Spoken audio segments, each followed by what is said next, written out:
at the site where Ernest Shackleton lost his ship a century ago. The team sent to find it has a tough call to make. Their final attempt to locate their multi-million-dollar AUV sub has failed. We got there and we could not establish communication, and we started realizing it's not here. Without the AUV, the hunt for the wreck is over. It hurt, you know?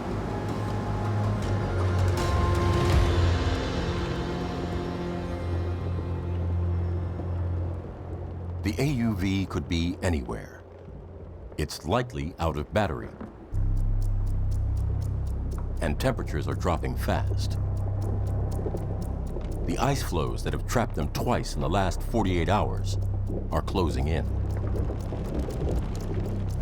If they don't get out soon, the ice could trap them for weeks, just like the Endurance. Captain Bengu makes the call. I personally feel we've done exceptionally well under the circumstances. I think we just accept and let go. We are at the end of the season now. This is where the ice starts forming first. And yeah, we should certainly get out of this area. Well, Antarctica's a tough cookie to crack. Shackleton figured that out. Obviously, we're figuring it out. The Antarctic has already cost the team one of their AUV subs and destroyed their underwater robot. We came down with bigger, better technology, but the same rules that Shackleton was playing by still apply today. You know, Mother Nature, at some point puts her foot down and lets you know who's boss. The ice still rules. The ice is still the king, and you have no choice. You're merely there trying to do the best you can.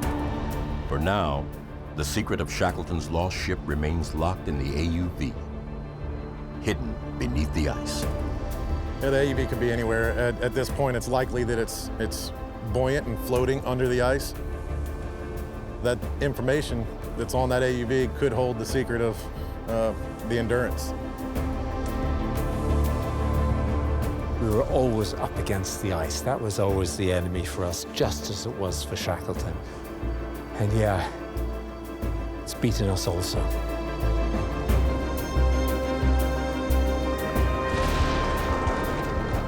The loss of the Endurance a century ago turned Shackleton into a legend.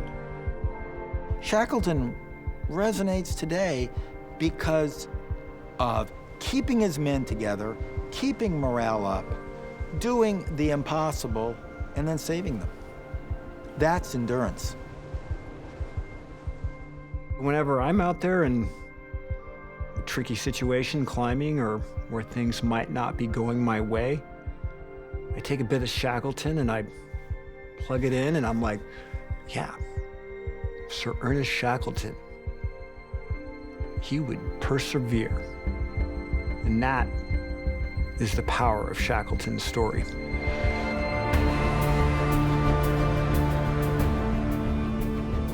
On the hunt for Shackleton's wreck, the crew has battled the same conditions faced by the Endurance, broken through to one of the most remote places on the planet, and explored for the first time the ship's final resting ground on the sea floor.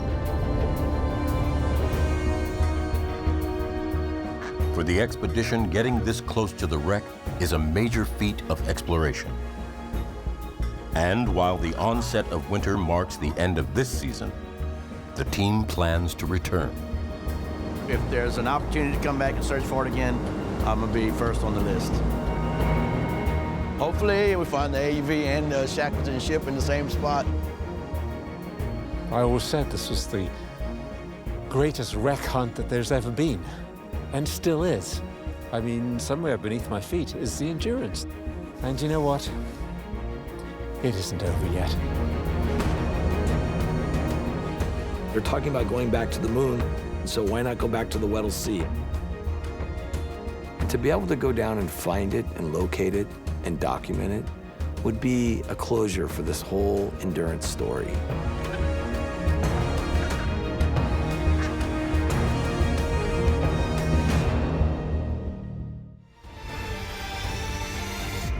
The USS Indianapolis, a 10,000-ton war machine, flagship of the Fifth Fleet, and a crucial piece of the Navy's efforts in the Pacific theater.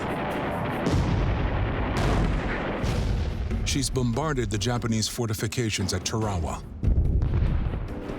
shot down torpedo planes in the Philippine Sea, and supported the Marine landings at Iwo Jima. July 1945. The Indy, under the command of Captain Charles B. McVeigh, is en route to northern Mariana Islands. The ship and its crew have been conscripted for a top-secret mission, carrying cargo so classified that it's kept under constant guard. Their mission is a success. The Indy offloads its secret cargo at Tinian Island on July 26th. 2 days later, the ship sets sail again en route for the Philippines.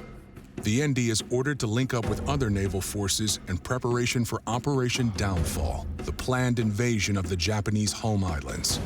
If all goes as planned, the war will be over by the winter of 1946. The Indianapolis is a Portland-class heavy cruiser. Ships of its size are not equipped with sonar, meaning it's unable to detect underwater threats.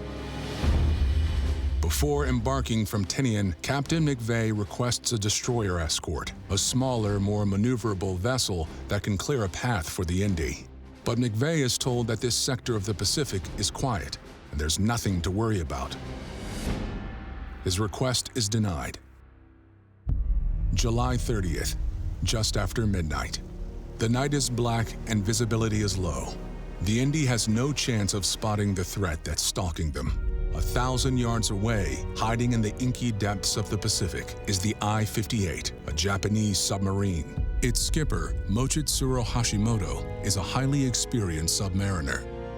The I-58 is only his fourth command, but he's been crewing subs since before the war started. He's not going to let such a prized target escape. He orders his crew to fire 6 Type 95s, the fastest and most powerful torpedoes in use by any Navy at the time.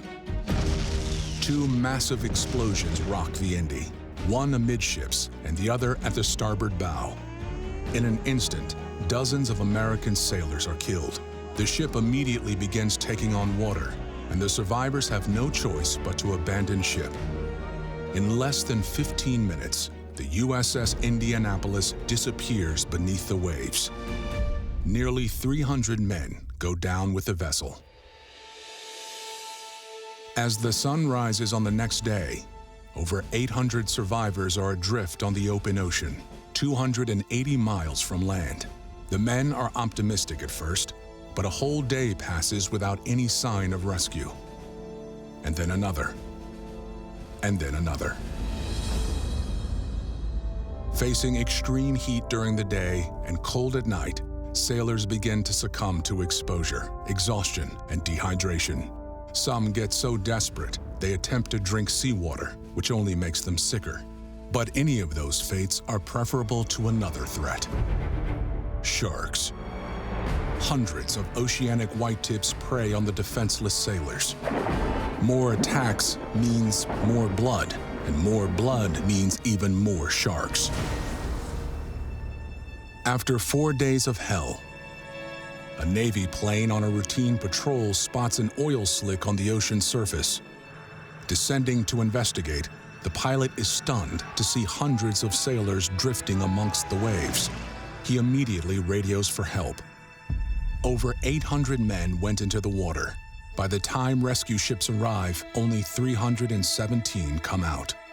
It is the largest loss of life from a single ship in Navy history.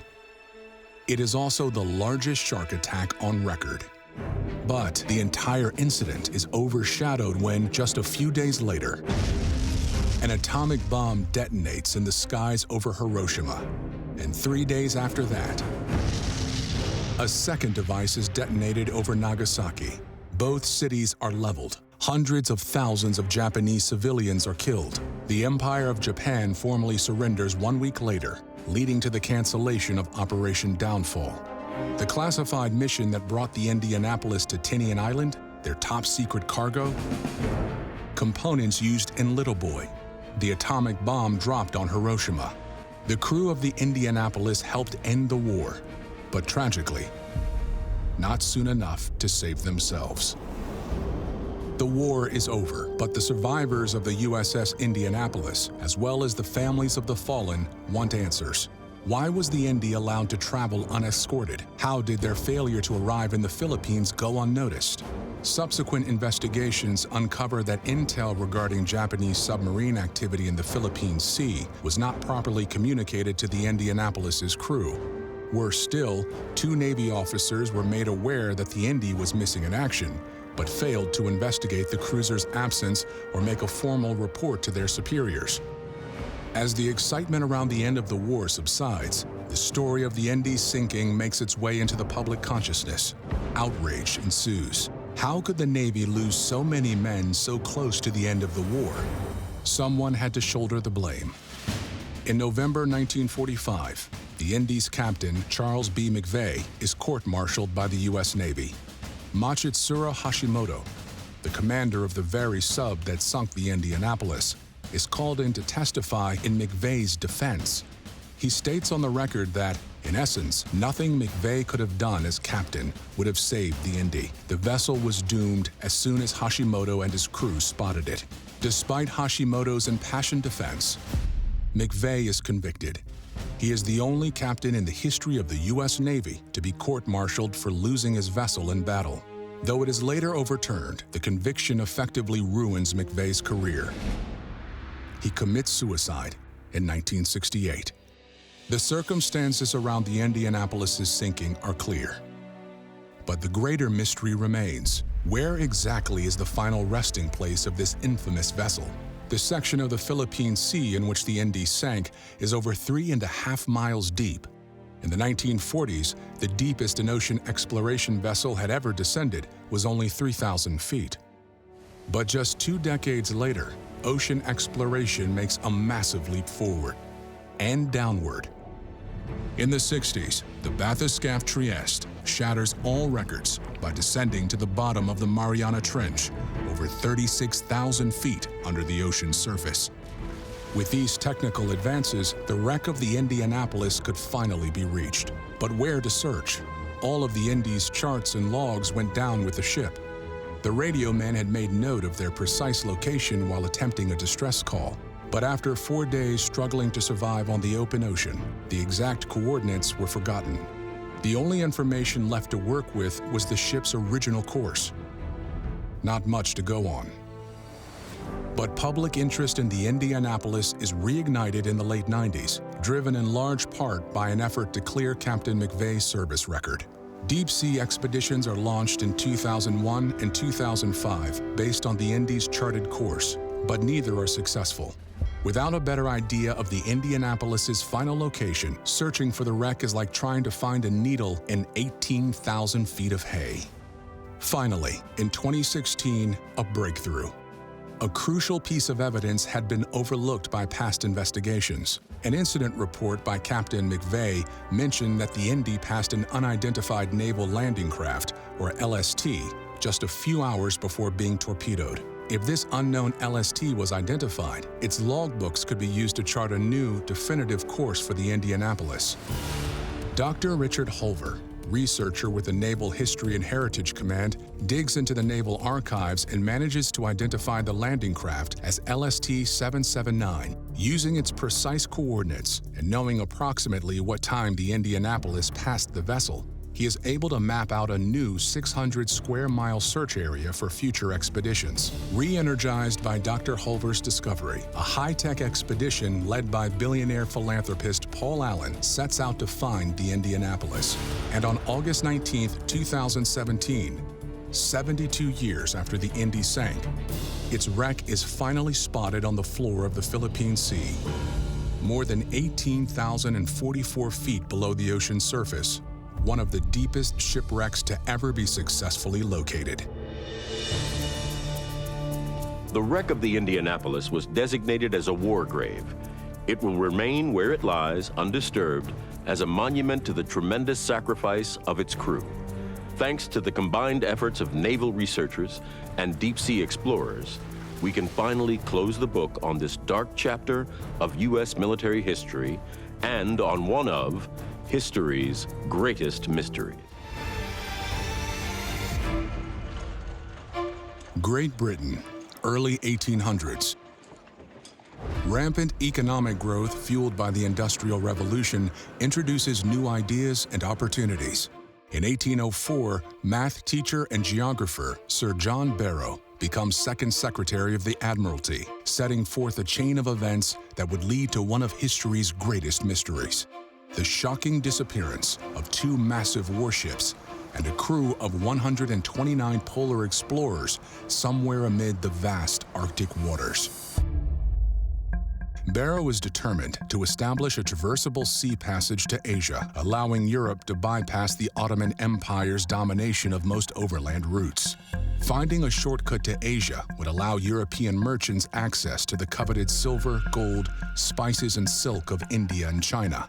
Resolved to find a solution, Barrow begins his lifelong obsession and sets forth an ambitious Arctic exploration plan. After decades of successfully exploring the four corners of the Earth, Barrow, now 82 years old, nears the end of his distinguished career. The overwhelming triumphs of his previous expeditions reduced the unknown parts of the Canadian Arctic to 70,000 square miles. His next planned expedition would travel roughly 1,000 miles through these parts, navigating a path of unexplored waters that Barrow knows would bring him within striking distance of his goal. Feeling close to discovering the Northwest Passage, he seeks a captain to lead the next mission and reviews his options. His first choice is Sir William Edward Parry, who led multiple successful Arctic expeditions, including one of the earliest endeavors to the North Pole. Parry says he's tired of the Arctic and declines. Barrow's second choice is James Ross, who recently returned from an exploration captaining the same two ships to be sailed on the upcoming voyage. Ross also declines, promising his new wife that he would no longer partake in polar odysseys. After a flurry of more rejections, Barrow's preferred list of leaders dwindles. He eventually, and hesitantly, settles on Sir John Franklin, a portly 59-year-old explorer with an alleged intolerance for cold weather.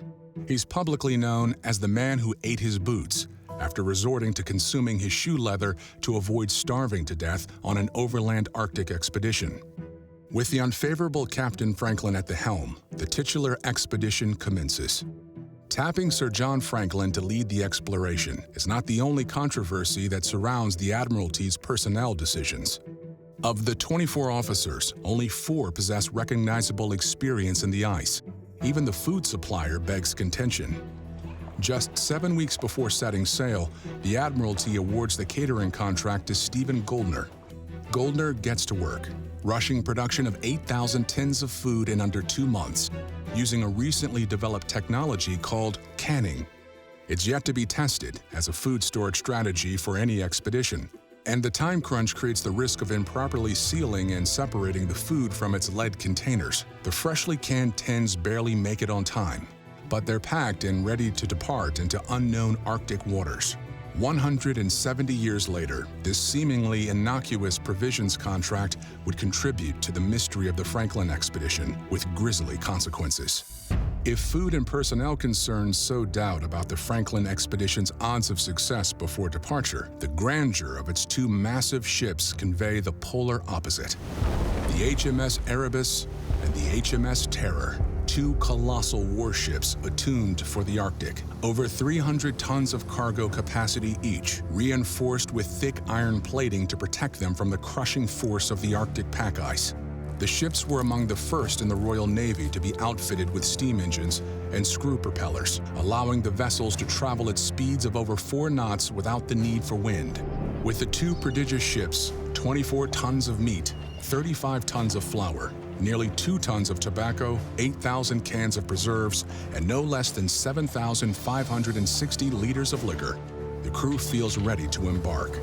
They set out for the Northwest Passage in high spirits, never to return.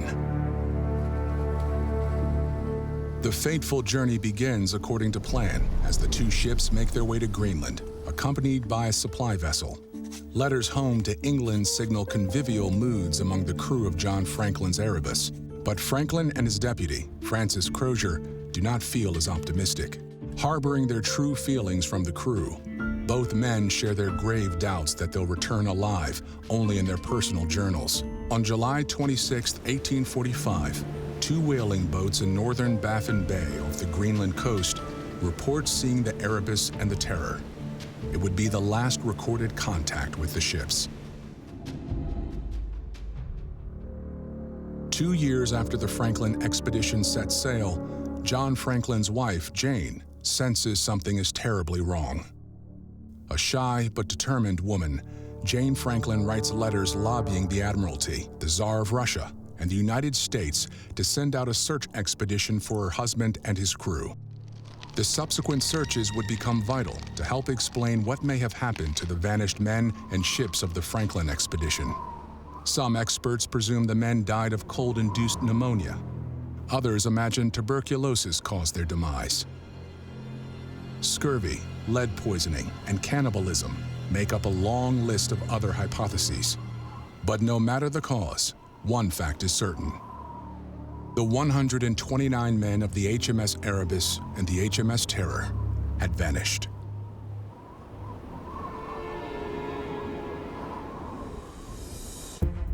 "12 years later, during a search expedition, a note is found at Victory Point on King William Island in northern Canada. The note is from the Franklin expedition.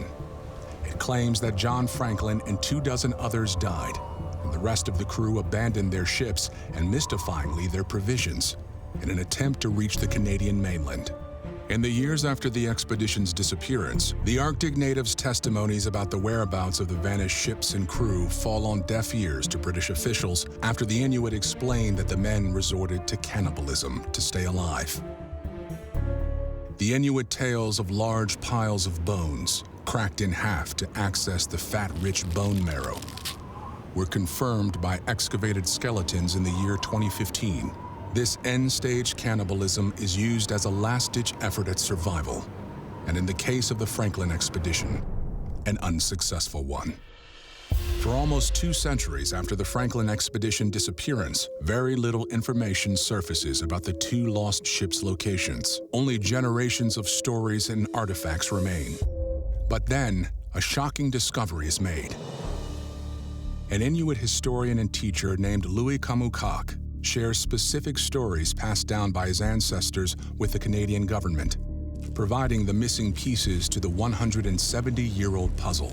The combination of warmer summers, new sonar technology, and the scholarly work of Kamukak creates the opportunity for a breakthrough.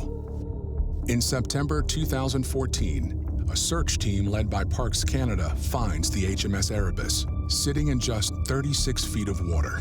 2 years later, and 30 miles from the Erebus, the HMS Terror is found in pristine condition, preserved in time at the bottom of an arm of the Arctic Sea. Along with the ships, 3 preserved corpses are discovered 6 feet under the frozen ground at Beechey Island in the Canadian Arctic, the location of one of the expedition's last recorded anchorages. Historians find that the 3 deaths may have been caused by something even more catastrophic than the cold, with autopsies showing unusually high traces of lead in their bodies. Why were the ships found so far from where they were said to have been abandoned? Why were they wrecked such a distance from each other? Could it have been lead poisoning from the defective canned food that killed the men, rather than the cold? Many mysteries surrounding the Franklin expedition remain unsolved, but historians will continue to study the once vanished ships to uncover the truth about what happened to the men of the fateful Franklin expedition.